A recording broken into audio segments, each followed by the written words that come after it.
it does seem to me that there is this notion of better qualified judges of reality, not people that will determine what reality is, but there is this idea of qualification. And what I can see is that a lot of materialists may just be experiencing the waking state and the dream state of consciousness, and perhaps some subtleties, of the flow states and some things in that range. But don't you think there is a kind of a philosophical principle that a community of people who have had more states of consciousness, they're a more qualified community to give judgments on reality, not to say that the judgment is right and accurate, but just to say that, for example, the community of Hindu mystics and shamans, that community is better qualified because of the fact that they have experienced a wide variety of states of consciousness than the community of materialists who may have not had those experiences. Is there not like a philosophical principle that one is a better judge, a more qualified judge of reality than the other? By some, I mean the community, because I don't want to lead to solipsism. So yeah. Well, this is a very long-standing debate, Ali, of course. I mean, Plato dealt with it in his Republic, where he has the philosopher king. And the idea that society would be best run if those who, the philosophers, those with the deepest view and understanding of reality, run the society. But then that raised the problem that he himself raised, quis custodet custodes, who guards the guardians. And then you have the sorry history of theocracies of various kinds, where people try to put into practice exactly the principles that you've mentioned. I suppose one of the, in recent history, probably the last great theocracy, apart from your own country, Iran, is Tibet. And the ruler of Tibet until the Chinese invaded was the Dalai Lama. And Tibet was ruled by a succession of beings, enlightened beings, lamas, and not just the Dalai Lama, but a range of other lamas, the Panchen Lama and others, who formed the government of Tibet. And these were people who'd not only undergone great spiritual training in this life, but also were believed to be reincarnations of previous spiritual teachers and masters. And, one of the Chinese criticisms of this is that the Tibetan society was a feudal society where mired in poverty and superstition, and poor people were exploited and so forth, and leading lives of, fairly wretched lives. It may be that they had great spiritual vision, but the track record of theocracies is not terribly impressive. If one actually looks at examples across the world in all different traditions, in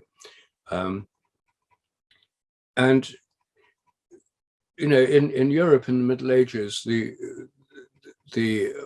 popes in a way represented the main spiritual power, and again, it was clearly corruptible and corrupted in various times in the Middle Ages, which is one of the reasons for the Protestant Reformation. And the Protestant reformers then tried to have societies governed by elders who were wise and spiritual, in Calvinist societies in Geneva, in Scotland, through the Presbyterian Church. But again, this often led to forms of oppression and narrowness and dogmatism. So I don't think there's any terribly easy answer. And people who've had visionary experiences are not necessarily very good at sort of designing, educational systems or schools or businesses or tax systems or healthcare systems or hospitals, sometimes they are. And in the Middle Ages in Europe, all these things, schools, universities, hospitals, were run by religious orders, monks and nuns, who did a very good job in many ways. And modern secular Europe and America has inherited these institutions, which were all done by religious orders in the first place. So I think, if one looks through history, there are good examples and bad examples of the principle you've raised. And even when you have nominally spiritual people in charge, as in some of the medieval popes or Renaissance popes, they can easily be corrupted, which is the point Plato raised of, if you're going to have these philosopher kings, who's going to keep them on track, and how's it going to be done? So I don't think there's any simple answer that history's thrown up for this one. And for running societies, the practical skills needed for running politics and being a wise statesman or stateswoman are not necessarily the same qualities that would be there in a spiritual teacher. Thank you, Rupert.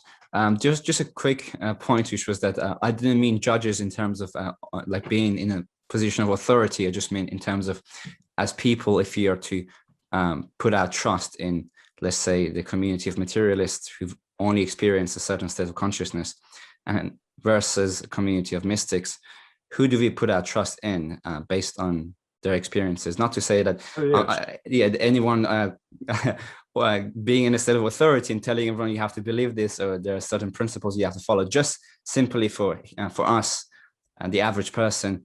Don't you think that community of mystics, because of the range of altered states that they've had, they're better qualified in terms of what they assert about the nature of reality? Not to say that they're right, it's just more trustworthy in that sense. Yeah, just to clarify. Well, then I could clarify also, yes, I do think that. And I think that that's what religious traditions at their best offer us. I mean, here in Britain, most people are non-religious or post-Christian, if they came from Christian families originally. But we still have a church, we still have cathedrals, we still have parish churches. I myself am an Anglican, a practicing Christian, and I find the discipline of, I go to church on Sundays. I love singing with my local community. I like going to holy places. I go on pilgrimages to cathedrals. And I find the Christian mystics and Christian spiritual teachers really helpful. I also find Sufi spiritual teachers and Hindu spiritual teachers really helpful. But the advantage of a religious tradition is that it can build a community where people can share festivals and rites of passages. Whereas if we have a purely pick and mix individual spirituality, it doesn't build community, and it's much harder to maintain traditions. And I think that the traditions of festivals, and like in the Christian tradition, the festival of All Souls Day and All Saints Day, the Day of the Dead, the Feast of St. Michael and All Angels, September the 29th, the Feast of Candlemas, which we've recently had, February the 2nd. These, Easter and Christmas, of course, these festivals enable communities to be bound together, connected with their ancestors who celebrated the same festivals. Morphic resonance, which I haven't talked about this evening, but is a way of connecting through rituals with those who've gone before. It connects us across time as well as to communities in space. And all religious traditions originally come from mystical insights and spiritual teachers, and they can be degraded, and people can forget the spiritual, and they can become more routine, and they can become dogmatic, but they're continually renewed. All religions have continually renewed themselves by this spiritual tradition and insight. And I think that's what we need today. And it doesn't have to happen through established religions, but personally, I find it really helpful to work within that framework, even though I spent years as an atheist. And I find this largely because of the communities, the tradition, and the holy places.